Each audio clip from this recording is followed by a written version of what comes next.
हर हर महादेव दोस्तों। माचिस की डिब्बी में यह चीज रख देना, शत्रु खत्म, उसका जादू भी खत्म और गरीबी भी आपके जीवन से खत्म।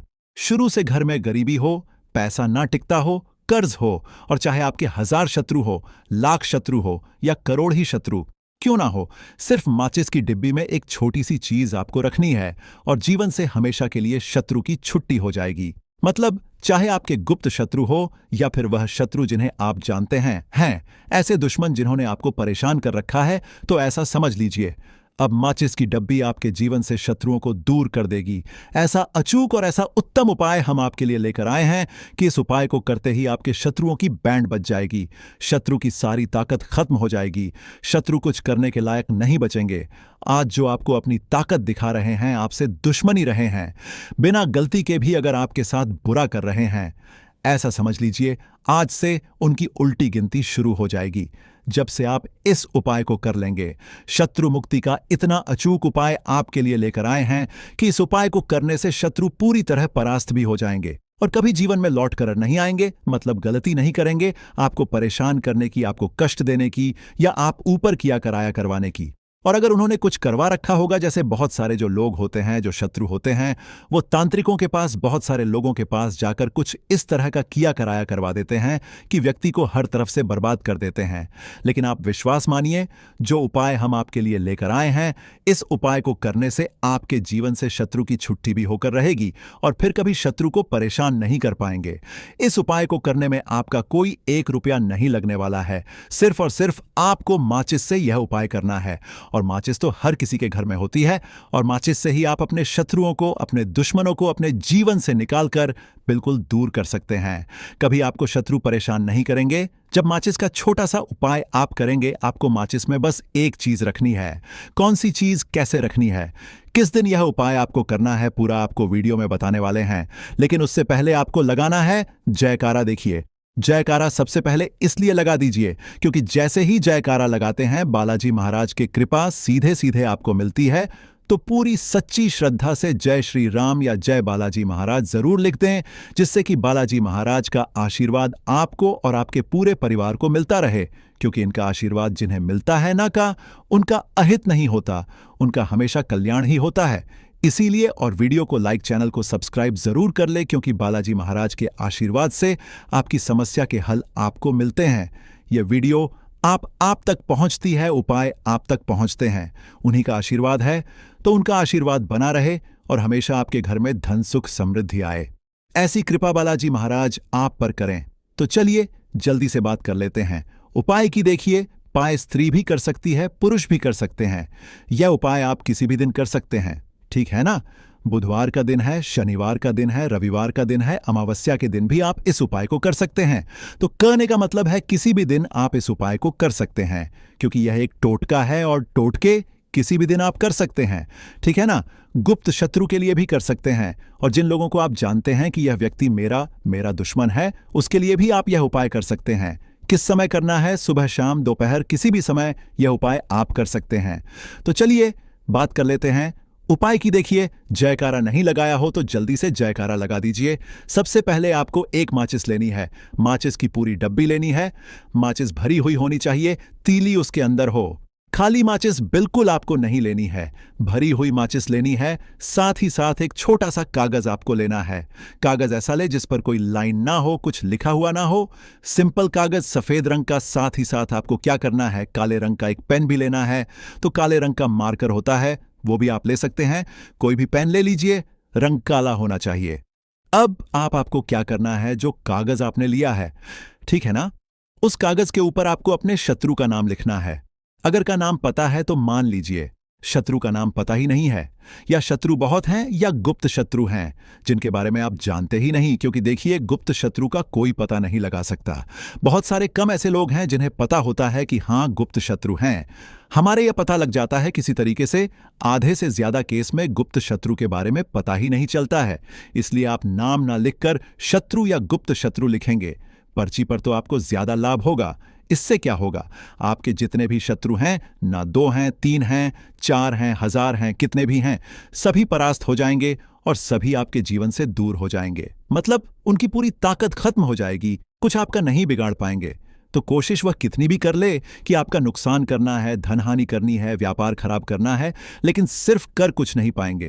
तो देखिए, पर्ची पर आपको नाम लिख लेना है या फिर नाम ना लिखकर आप शत्रु लिखें तो ज्यादा उत्तम है। शत्रु लिख लिया, अब उस पर्ची को आपको फोल्ड कर लेना है, ठीक है ना, मोड़कर उसे बंद कर लेना है पर्ची को। अब जो माचिस है आपके पास, उस माचिस के अंदर इस पर्ची को, इस सफेद रंग के कागज को जिस पर आपने शत्रु लिखा है, उस पर्ची को आपको रख लेना है। रख लिया। अब इस माचिस को आपको बंद करके अपने पास रख लेना है। माचिस खोलकर ही उसके अंदर आपको पर्ची रखनी है। और फिर माचिस को 24 घंटे तक, कितने घंटे? 24 घंटे यानी 24 आवर। 24 घंटे आपको उस माचिस को अपने पास रखना है। देखिए, जब 24 घंटे हो जाएंगे उसके बाद आपको क्या करना है? 24 घंटे में आप सोचे कि रात में आप सो रहे हैं तो क्या माचिस को बाहर निकाल कर रखना है? नहीं, सोते समय भी उस माचिस की डिब्बी को अपने पास रखना है, ठीक है ना। अपनी पॉकेट में आप रख सकते हैं, तकिया के पास रख सकते हैं, कहीं भी रखिए। रखना अपने पास। जब 24 घंटे हो जाएंगे उसके बाद अगले दिन आपको क्या करना है कि सुबह उठना है, जो भी आप काम करते हैं वह काम कर लीजिए। उसके बाद जब भी आपको समय मिले उस समय आपको क्या करना है, कहीं एकांत स्थान पर जाना है, ठीक है ना। आप किसी ऐसे स्थान पर भी जा सकते हैं जहां पानी भरा होता है, इकट्ठा हो जाता है, ऐसे स्थान पर भी जा सकते हैं, या ऐसे स्थान पर चले जाइए जो बिल्कुल एकांत, जहां कोई आता जाता ना हो। एकांत व्यक्ति आए तो कोई बात नहीं, ज्यादा लोग ना आते जाते हो, ऐसे स्थान पर आपको जाना है और वहां जाकर फिर से आपको अपने शत्रुओं के बारे में सोचना है। ऐसा सोचना है कि मेरे जितने भी शत्रु हैं अब वह परास्त हो रहे हैं, मेरे जीवन से दूर हो रहे हैं और चाहकर भी अब वह मेरा कुछ नहीं बिगाड़ सकते। ऐसा सोचना है और मन ही मन आपको प्रार्थना करनी है राहु से कि मेरे जो शत्रु हैं, मेरे जो दुश्मन हैं, उन्हें मेरे जीवन से आप दूर कर दीजिए, ठीक है ना। यह माचिस का उपाय राहु से जुड़ा हुआ है। अब आपको क्या करना है, उस पूरी माचिस की डिब्बी को वहां एकांत में फेंक कर आ जाना है। तो माचिस की डिब्बी को जब फेंकें, पर्ची के साथ ही आपको फेंकना है। ऐसा नहीं है कि आप सोचें माचिस के अंदर से पर्ची निकालकर आपको उस डिब्बी को फेंकना है। पूरी की पूरी डिब्बी ऐसे ही फेंक कर आ जाना है, तीली के साथ, पर्ची के साथ पूरी माचिस, और फिर पलटक आपको नहीं देखना है। सीधे अपने घर पर आइए, हाथ पैर धो, बाकी आपको कुछ भी करने की जरूरत नहीं है। कितनी यह उपाय करना है? सिर्फ एक बार करना है, ज्यादा बार यह उपाय नहीं करना है। सिर्फ एक बार तो किसी भी दिन आप यह उपाय करिए।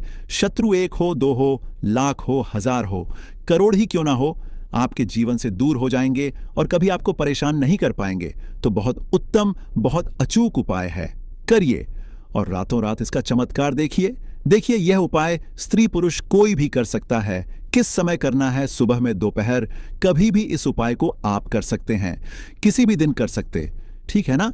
बाकी कुछ भी आपको पूछना हो आप कमेंट सेक्शन में पूछ सकते हैं। बाकी बालाजी महाराज का जयकारा जरूर लगाइए, उनका आशीर्वाद आपको मिलता रहेगा। उनका आशीर्वाद जिन्हें मिलता है उनका हमेशा कल्याण ही होता है और कभी उन्हें शत्रु परेशान नहीं कर पाते हैं। अगर आप यहां तक वीडियो देख चुके हैं तो आपको बता दूं, आगे बताए जाने वाले उपाय इतने लाभकारी है, जिस किसी ने भी किए उसको 100% लाभ हासिल हुआ है। तो चलिए, साधारण जीवन में इस्तेमाल होने वाली वस्तुओं के कुछ धन प्राप्ति उपाय भी बताते हैं। ही तरह घर में और भी कुछ चीजें हैं जो आपके वास्तु दोष का कारण बनती है और आपकी परेशानी की वजह बनती है। तो आइए पहले जान ले, क्या आपको अपने घर में वास्तु दोष के बारे में कैसे पता लगता है और किस तरह से आप बड़ी ही आसानी से इसे कर सकते हैं। दोस्तों, वास्तुशास्त्र के अनुसार किसी भी घर में वास्तु दोष होने से सुख, शांति और पारिवारिक उन्नति में बाधा पैदा होती है। वास्तु दोष के कारण पनपने वाली नकारात्मक ऊर्जा से व्यक्ति के भाग्य पर बुरा असर पड़ता है। साथ ही घर के लोगों को कई तरह की परेशानियों का सामना करना पड़ता है। दोस्तों, शास्त्रों के अनुसार अगर हम यह छोटे मोटे उपाय कर लें तो अपने घर नेगेटिव एनर्जी से छुटकारा पा सकते हैं। तो आइए जानते हैं, लेकिन उससे पहले दोस्त, आपसे रिक्वेस्ट है कि वीडियो को लाइक करें, अपने दोस्तों के साथ शेयर करें और अगर आपने अभी तक चैनल को सब्सक्राइब नहीं किया तो सब्सक्राइब करके बेल आइकॉन जरूर प्रेस कर लें। दोस्तों, नंबर 1, जीवन में तरक्की पाने के लिए रोज पहली रोटी गाय को दें, पीपल को जल चढ़ाएं और चींटियों को मिला आटा दें। तांबे के लोटे में जल लाल चंदन मिलाकर रात को अपने सर के पास रखकर सो जाए। सुबह उस जल को तुलसी को चढ़ा दें। ऐसा करने से आपकी परेशानियां धीरे धीरे दूर हो जाएंगी। नंबर 2, वास्तु के मुताबिक अगर आपके घर में तिजोरी है और आप उसके सामने शीशा लगा दें तो इससे धन में बरकत होती है। व्यापारी लोग अपने कैश बॉक्स के सामने शीशा लगाएं, इससे आपके ग्राहक बढ़ेंगे। दोस्तों, 3 झाड़ू पोछा कभी भी खुले में नहीं रखना चाहिए, इन्हें हमेशा छिपा कर रखना चाहिए और झाड़ू कभी भी रसोई में नहीं रखनी चाहिए। नंबर 4, शौचालय का दरवाजा हमेशा बंद होना चाहिए। माना जाता है कि घर की नकारात्मक ऊर्जा शौचालय में ही बात करती है। ऐसे में अगर शौचालय का दरवाजा खुला रहता है तो नकारात्मक ऊर्जा आपके घर में प्रवेश करती है। नंबर घर में सुख शांति के लिए कपूर को घी में डूबा कर सुबह शाम जलाना चाहिए। इससे घर में वास्तु दोष भी कम होता है और रह रहे सदस्यों के जीवन की परेशानियां दूर होती हैं। दोस्तों, नंबर 6, दुर्घटना से बचने के लिए शाम को हनुमान चालीसा के बाद कपूर जरूर जलाना चाहिए। नंबर 7, घर में जिस जगह वास्तु दोष हो वहां कपूर की 2 टकिया रखें। खत्म हो जाने के बाद वहां दोबारा इसे रखें। नंबर 8, अस्त के बाद कभी भी किसी को दूध, दही या प्याज नहीं देना चाहिए। यह भाग्य में बाधक भी बन सकता है। नंबर 9, घर के मुख्य द्वार पर कड़ादान कभी भी न रखें। नंबर 10, घर में टूटा हुआ शीशा कभी भी नहीं होना चाहिए। नंबर 11, अच्छे भाग्य के लिए सुबह नहाते समय पानी में थोड़ा सा कपूर का तेल मिलाएं। शनिवार को चमेली का तेल भी मिला सकते हैं। नंबर 12, लक्ष्मी की कृपा पाने के लिए रोज रात को रसोई अच्छी तरह से साफ करके चांदी की कटोरी में कपूर और लौंग जलाएं। यह प्रक्रिया रोज की जाए तो घर में बरकत बनी रहती है और मां लक्ष्मी जल्द ही ऐसे घर से आकर्षित होती है। ऐसे घरों से नकारात्मकता हमेशा दूर रहती है। दोस्तों, नंबर 13, घर के सोने वाले कमरे में पौधे नहीं लगानी चाहिए। इससे आपके ऊपर नकारात्मक असर हावी हो सकता है। नंबर 14, घर में पौधे लगाते समय पानी में सेंधा नमक डालें। सादे नमक का भी आप उपयोग कर सकते हैं, लेकिन दोस्तों ज्यादा फलदायी होता है। आपको शुभ फल जल्द ही हासिल होंगे। दोस्तों, घड़ी की सही दिशा आपके जीवन को भी सही रास्ता दिखाने में मदद कर सकती है। के अलावा कैलेंडर को किस जगह लगाना चाहिए और किस जगह पर नहीं, यह भी हम जानेंगे। सबसे पहली बात जिसकी हम बात करेंगे वह है दोस्तों, घड़ी का आकार यानी घड़ी की शेख। दोस्तों, शास्त्र के अनुसार गोलाकार की घड़ी या अंडाकार घड़ी सबसे उत्तम मानी जाती है, पर आजकल देखा जा रहा है कि बाजार में कई तरह की घड़ियां मौजूद हैं जिसमें घर के सदस्य या भगवान की तस्वीरें और फोटो भी लगी होती हैं। लेकिन दोस्तों, आपको बता दें कि घड़ी के साथ तस्वीरें लगाना बिल्कुल भी सही नहीं है। इससे आपके घर के सदस्यों के जीवन पर समय का असर देखने को मिल सकता है। और की तस्वीर घड़ी में बिल्कुल भी नहीं लगानी चाहिए, क्योंकि भगवान की तस्वीर को रोज धूप, दीप, अगरबत्ती और पूजन की आवश्यकता होती है और घड़ी तो कई महीनों तक धूल में पड़ी रहती है। इससे भगवान का अपमान होता है और यह शुभ नहीं माना जाता। हो सके तो घड़ी का आकार गोल और अंडाकार ही पसंद है। घड़ी का गोल या अंडाकार बोना हमारी पृथ्वी के आकार को दर्शाता है जो को, और घड़ी में नुकीले कौन होते हैं, और वास्तु के अनुसार नुकीली चीजें नकारात्मक ऊर्जा का संचार करती हैं। दोस्तों, अगली बार जिसका आपको ख्याल रखना है वह यह है कि घड़ी को स्वच्छ रखें, साफ सफाई का ध्यान रखें, धूल ना जमा होने दें और कहीं से भी घड़ी टूटी फूटी नहीं होनी चाहिए। दोस्तों, जैसा कि हम सभी चाहते हैं कि हमारे जीवन में सब अच्छा और बेहतर होता रहे, तो उसके लिए हम खुद को संवारे रखते हैं, नए कपड़े और नए आभूषण पहनते हैं। उसी तरह अपने घर की घड़ी को स्वच्छ और नए जैसा ही रखना चाहिए। ये कहीं से भी टूटी फूटी नहीं होनी चाहिए। समय समय पर घड़ी पर छड़ी धूल और जालों को साफ करते रहे, जिससे आपका भाग्य भी धुंधला नहीं पड़ेगा। दोस्तों, कई घरों में आदत होती है कि पुरानी गाड़ी को बनवाकर ही चलाते रहते हैं। एक जगह नई घड़ी आई तो पुरानी किसी और जगह लगा देते हैं। कृपया ध्यान रखें, घर में पुरानी या फिर टूटी हुई या धूल छड़ी हुई और बंद गाड़ी तो बिल्कुल भी ना रखें। क्यों? इससे घर में नकारात्मकता और दरिद्रता का वास होने लगता है। बंद पड़ी घड़ी को घर में रखने से व्यक्ति के जीवन में नए अवसर नहीं आते और वह अपने कार्य में सफलता हासिल नहीं कर पाता। अगली बार जिसका आपको ध्यान रखना है वह है घड़ी की सही दिशा। घड़ी को कभी भी दक्षिण दिशा में नहीं लगाना चाहिए। दक्षिण दिशा यमलोक की दिशा मानी जाती है। काल का अंतिम चक्र यहीं से शुरू होता है। इसीलिए वास्तुशास्त्र में इस दिशा को घड़ी के लिए अशुभ माना गया है। घर में घड़ी को उत्तर दिशा, पूर्व दिशा या पश्चिम दिशा में आप लगा सकते हैं, लेकिन ध्यान रखें कि घड़ी को कभी भी मुख्य द्वार, कमरे के दरवाजे या आने जाने के लिए उपयोग किए जाने वाले दरवाजे के ऊपर कभी भी नहीं लगाना चाहिए। इससे समय का असर आपके आने जाने की गति और दिनचर्या पर पड़ सकता है। दोस्तों, घड़ी के साथ कैलेंडर का भी ध्यान रखें। जहां घड़ी समय का चिन्ह है तो वहीं कैलेंडर उससे जुड़ी तारीखों का लेखा जोखा बताता है। कैलेंडर को पूर्वी और उत्तरी दिशा की दीवार पर कभी भी नहीं लगाना चाहिए। यह इससे वास्तु दोष उत्पन्न होता है और कृपया करके अपने घरों में नए कैलेंडर के साथ पुराना कैलेंडर कभी भी ना लगाएं दोस्तों। घड़ी और कैलेंडर दोनों ही आने वाले समय के सूचक हैं, जो आगे बढ़ने की प्रेरणा देते हैं। उन्हें समय के अनुसार ही लगाना चाहिए। इस बात का हमेशा ध्यान रखें कि घड़ी का समय हमेशा सही होना चाहिए। बहुत से लोगों की आदत होती है घड़ी का समय आगे या पीछे रखते हैं, तो यह गलती आप ना करें। समय हमेशा सही रखें। इससे आपको कभी भी समय का कालचक्र और दुष्ट परिणाम हासिल नहीं होता। यह छोटा सा आप जरूर करके देखिए दोस्तों। छोटी छोटी बातें हैं जिनका आपको ध्यान रखना है दोस्तों। रखी हुई घड़ी और पुराना कैलेंडर आपके भाग्य को भी रुकावट से भर देता है। इसीलिए वक्त के साथ आगे बढ़ते रहने के लिए घड़ी और कैलेंडर को बदलते रहिए। और कैलेंडर को कभी भी अपने सोने के कमरे में ना लगाएं, ना ही इसे कभी मुख्य द्वार पर टांगे। यह शुभ नहीं माना जाता। पुरानी घड़ी को दान में देना शुभ माना जाता। इससे आपके जीवन से बुरा समय निकल जाता है। इसीलिए अगर आपके घर में कोई पुरानी घड़ी है जो टूटी फूटी ना हो और खराब ना हो, तो वह आप किसी जरूरतमंद को दान में जरूर दे दोस्तों। हमारे हिंदू संस्कृति में प्रत्येक घर में प्रतिदिन पूजा पाठ करने की परंपरा है और इसके लिए सभी अपने घरों में अपने आराध्य का छोटा सा ही क्यों ना हो, परंतु एक मंदिर अवश्य ही बनाते हैं।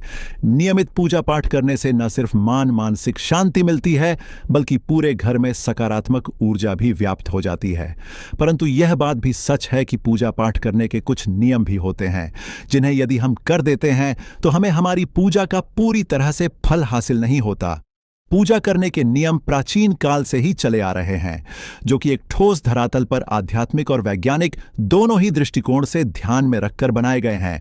इसलिए हमें इन नियमों को बल भी अनदेखा नहीं करना चाहिए। ऐसा ही एक महत्वपूर्ण नियम है नाद, यानी कि पूजा करते समय हम जब घंटी बजाते हैं, उसे बजाने के लिए शास्त्रों कुछ नियम निर्धारित किए गए हैं। शास्त्रों में देवताओं के सामने घंटी बजाने का बहुत अधिक महत्व बताया गया है, जिसे हम इस कृष्ण श्लोक के द्वारा समझ सकते हैं। आगमर्थ मतु देवा नाम गमन अर्थम तु राक्षस साम घंटारावम करुमिया दो देवता आह्वान चरण। इसका अर्थ है कि घंटी बजाने से देवताओं का आगमन और राक्षसों का गुमान होता है, और जो घंटियां राक्षसों से हमारी रक्षा करती है उसे हमारा नमन है।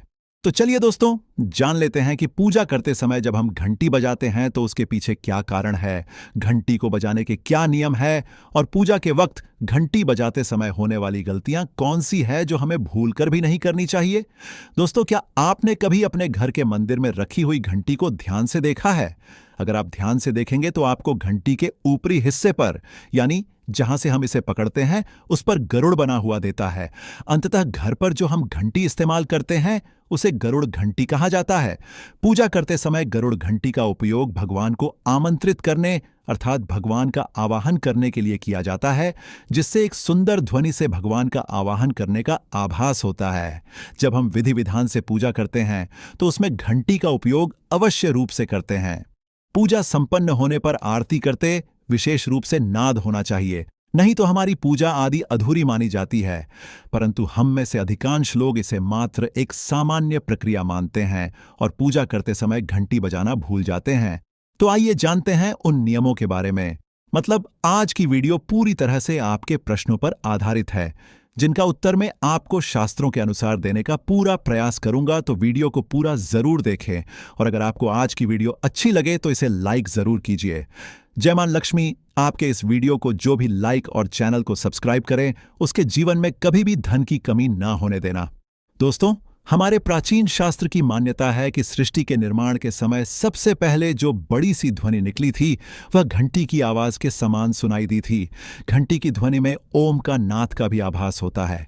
इसलिए घंटी को ईश्वर की आवाज मानते हुए पूजा में स्थान मिला है। इसलिए घंटी का कभी भी अपमान न करें, और जिस तरह से देवी देवता की पूजा की जाती है वैसे ही घंटे की भी पूजा करनी चाहिए। दूसरी बात, घंटी को प्रणाम करके ही उसे बजाना चाहिए। बिना प्रणाम किए घंटी बजाना अच्छा नहीं समझा जाता।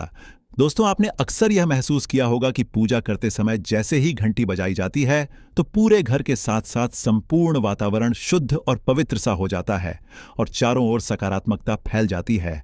परंतु यदि हम नियमों को नजरअंदाज कर देते हैं तो हमें इसका संपूर्ण फल नहीं मिल पाता है। दोस्तों, अधिकतर लोग पूजा संपन्न होने पर सिर्फ आरती के समय ही घंटी बजाते हैं, परंतु यह भी ध्यान रखें कि भगवान को जल अर्पण करते समय, धूप दीप लगाते समय, नैवेद्य अर्पण करते समय नाथ करना चाहिए। ऐसा करने से हमारी पूजा संपन्न मानी जाती है। दोस्तों, घंटी बजाते समय भगवान का नाम अथवा आरती अवश्य बोलनी चाहिए। 1 या 2 मिनट ना हो, परंतु प्रतिदिन सुबह शाम घर में घंटी अवश्य बजानी चाहिए। यदि आपको अपने घर में या अपने आप में नकारात्मकता महसूस हो तो आप थोड़ी देर के लिए भगवान के सामने घंटी अवश्य बजाएं। सारी नकारात्मकता नष्ट हो जाएगी। दोस्तों, पूजा घर में शनि महाराज एकांत, विरह, उदासीनता और वैराग्य के देवता माने जाते हैं, जबकि गृहस्थी को चलाने के लिए राग, प्रेम एवं भौतिक चीजों की जरूरत होती है। इसलिए शनि की मूर्ति को घर में नहीं लाना चाहिए। दोस्तों, सबसे पहली बात, दीपक और धूप दान की भारत की परंपरा मिट्टी से जुड़ी हुई है। इसीलिए मंदिर में पारंपरिक मिट्टी का दीपक अवश्य होना चाहिए। अगर आप मिट्टी का दीपक नहीं रख सकते हैं तो धातु के दीपक का उपयोग करें। अगर भगवान में आपकी आस्था ज्यादा हो तो आप उपला रखकर गुड़ और घी का धूप भी दे सकते हैं। ऐसा करने से घर में सुख शांति बनी रहती है। दूसरी चीज, घर के मंदिर में स्वास्तिक अवश्य होना चाहिए। या तो आप इसे बना लें, क्योंकि स्वास्तिक आपके घर की शक्ति, सौभाग्य, समृद्धि और शुभता का प्रतीक समझा जाता है। यही मुख्य कारण है कि कोई भी शुभ कार्य करने से पहले स्वास्तिक का चिन्ह अवश्य बनाया जाता है। तीसरी चीज है कलश। भगवान श्री कृष्ण कह कलश सुख और समृद्धि का प्रतीक है। अपने मंदिर में रोली कुमकुम से स्वास्तिक बनाकर उस पर मंगल कलश अवश्य रखें। ऐसा करने से घर में सदैव समृद्धि बनी रहती है और की हासिल होती है। चौथी चीज, बहुत ही कम लोग जानते हैं कि शंख की उत्पत्ति समुद्र से निकले 14 रत्नों के साथ हुई थी। इसी कारण से शंख महालक्ष्मी को अत्यंत प्रिय है। शंख की ध्वनि से सकारात्मक ऊर्जा का भी संचार होता है। इसीलिए मंदिर में शंख अवश्य होना चाहिए। शंख के घर में उपस्थिति से मां लक्ष्मी भी प्रसन्न होती है और उस घर में कभी भी धन की कमी महसूस नहीं होती। पांचवी चीज, मंदिर में आपने घंटी देखी होगी, क्योंकि घंटी को शुभ समझा जाता है। इसीलिए जब जब घर के मंदिर में घंटी की आवाज होती है, वहां का वातावरण शुद्ध और पवित्र बनता है। जिस घर में पूजा के दौरान घंटी बजाई जाती है, उस घर के आसपास की सभी नकारात्मक शक्तियां दूर हो जाती हैं और साथ ही सुख समृद्धि के द्वार खुलने लगते हैं। तो यह है वे वस्तुएं जिन्हें घर के मंदिर में जरूर रखनी चाहिए। आइए अब जान लेते हैं कि घर के कौन सी चीजें कभी नहीं रखनी चाहिए। सबसे पहली चीज, गणेश जी की मूर्ति। घर में कभी भी गणेश जी की मूर्ति 3 अथवा 5 ऐसी विषम संख्या में न रखें। अपने मंदिर में गणेश जी की सिर्फ 2 मूर्तियां रखें। इसे शुभ समझा जाता है। अगर आप अपने मंगल की कामना करते हैं तो गणेश जी की मूर्ति मुख्य द्वार पर अंदर की तरफ मुंह करके लगा ले। कई लोग यह गलती करते हैं कि मुख्य द्वार पर गणेश जी की मूर्ति बाहर की ओर मुख करके लगा देते हैं, जिससे उन्हें काफी नुकसान का सामना करना पड़ता है। अगर आप चाहे तो द्वार के दोनों ओर लगा दें या फिर मुख्य द्वार के अंदर की ओर लगाइए, परंतु बाहर की ओर कभी भी नहीं लगानी चाहिए। दूसरी चीज, टूटे हुए चावल। अपने मंदिर में कभी भी टूटे हुए चावल ना रखें। इसके साथ ही पुराने चढ़ाए हुए चावल अधिक समय तक ना रखें। यह नकारात्मक ऊर्जा फैलाते हैं। यह बात भी ध्यान रहे कि आप मंदिर में रखने वाले चावलों का इस्तेमाल हल्दी में भिगोकर ही करें। इससे अधिक शुभ परिणाम मिलेंगे। 3 की तस्वीरें। इसके साथ ही अगर आपके घर के मंदिर में पूर्वजों की तस्वीरें रखी हुई हैं तो उन्हें तत्काल बाहर निकाल दें। यह आपके परिवार के लिए काफी अशुभ है। धर्म ग्रंथों के अनुसार पूर्वज पूजनीय हैं, परंतु वह देवताओं के बराबर नहीं है। इसलिए अपने पूजा घर में कभी भी मृत परिजनों की तस्वीरें न रखें। यह आपके लिए अशुभ संकेत है। इसके परिणाम भी काफी घातक हो सकते हैं और मंदिर का वातावरण भी नकारात्मक हो सकता है। इसके अलावा अगर साधु संत को मानते हैं तो उनकी तस्वीर भी घर की किसी दीवार पर लगाएं। उसे पूजा घर में भूल से भी न रखें। यह घर के वातावरण को नकारात्मक बनाता। इसके साथ ही महाकाली, काल भैरव की मूर्तियां भी पूजा घर में नहीं रखनी चाहिए। और हां दोस्तों, ध्यान रहे कि मां लक्ष्मी के खड़े स्वरूप की पूजा मत कीजिएगा, क्योंकि मां लक्ष्मी हमेशा बैठी हुई मुद्रा में होती है। इसलिए उनके बैठे हुए स्वरूप को ही पूजना सही है। चलिए दोस्तों, अब हम आपको बताते हैं उन अति महत्वपूर्ण चीजों के बारे में जो आपके पूजा घर में होनी ही चाहिए। धर्म ग्रंथों में इन चीजों को अत्यधिक पवित्र और खुशहाली के साथ साथ समृद्धि का प्रतीक समझा गया है। यह चीजें आपको खुशियों की चौखट पर खड़ा करती हैं, इसलिए यह आपके मंदिर में होनी ही चाहिए। गंगा जल की पवित्रता के बारे में तो आप जानते ही होंगे। माँ गंगा जो हर किसी के पापों को धूल देती है, लोगों को देती है। अगर आप भी अपने जीवन में सुख और शांति कायम रखना चाहते हैं तो घर के मंदिर में गंगा जल होना ही चाहिए। इसके लिए आप एक तांबे के पात्र में गंगा जल को भरकर रख सकते हैं। यह आपके परिवार में सुख शांति का प्रतीक है जो घर की पवित्रता को भी बनाए रखता है। इसलिए कभी भी प्लास्टिक की बोतल या अपवित्र बर्तन जैसे स्टील या लोहे के बर्तनों में गंगा जल नहीं रखना चाहिए। यह अशुभ होता है। अगर आप महालक्ष्मी को प्रसन्न करना चाहते हैं तो पूजा करते समय मां लक्ष्मी को कमल का फूल चढ़ाएं। मां लक्ष्मी कमल के फूल पर ही विराजमान रहती है तो उन्हें बेहद प्रिय होता है, क्योंकि यह कीचड़ से निकलकर भी दुनिया में खूबसूरती और पवित्रता बिखेर है। इसलिए माता लक्ष्मी की पूजा करते समय कमल का फूल जरूर चढ़ाना चाहिए। ऐसा करने से कई गुना लाभ आपको मिलेगा। दोस्तों, इस दिवाली ध्यान रहे कि दीपक से दीपक ना जलाइनस। जो व्यक्ति दीपक से दीपक जलाता है वह रोगी होता है। ऐसा करने से रोग भी परिवार में पनपते हैं, इसलिए कभी भी दीपक से दीपक नहीं जलाना चाहिए। साथ ही मंदिर में एक घी का और एक तेल का दीपक जरूर जलाई देगा। घी का दीपक दाईं तरफ और तेल का दीपक बाईं तरफ जलाने से समृद्धि बरकरार रहती है। इसके अलावा लेकर धूप, धानी, गंगाजल जैसी चीजों को बाएं रखना शुभ होता है। उम्मीद है दोस्तों आप यह समझ गए होंगे कि मंदिर में क्या रखना है। दोस्तों, नींबू के उपाय आज से नहीं बल्कि हजारों साल से पहले से इस्तेमाल किए जा रहे हैं। जो उपाय आज हम आपको बताने जा रहे हैं, नींबू का इस्तेमाल करके उससे आप अपनी हर समस्या का समाधान पा सकते हैं। अगर आप ज्योतिष शास्त्र, वास्तुशास्त्र की किताबों में जाते हैं और अध्ययन करते हैं तो नींबू के ऊपर पूरे 11 अध्याय आपको जाएंगे, जिसका मतलब यह है कि नौकरी पाने के लिए नींबू का इस्तेमाल कैसे आप कर सकते हैं, अपने व्यापार को दौड़ाने के लिए कैसे नींबू का इस्तेमाल करना चाहिए, एवं अगर आपका शत्रु आपका विनाश करना चाहता है तो नींबू के उपाय से कैसे आप उल्टा अपने शत्रु का विनाश कर सकते हैं। आपके घर पर नकारात्मक शक्तियां हैं, बुरी शक्तियों का वास है, इन सब को भगाने के लिए नींबू कैसे रामबाण दवा समझा जाता है, इन सब के बारे में आपको वास्तुशास्त्र और ज्योतिष शास्त्र की किताबों में मिल जाएगा।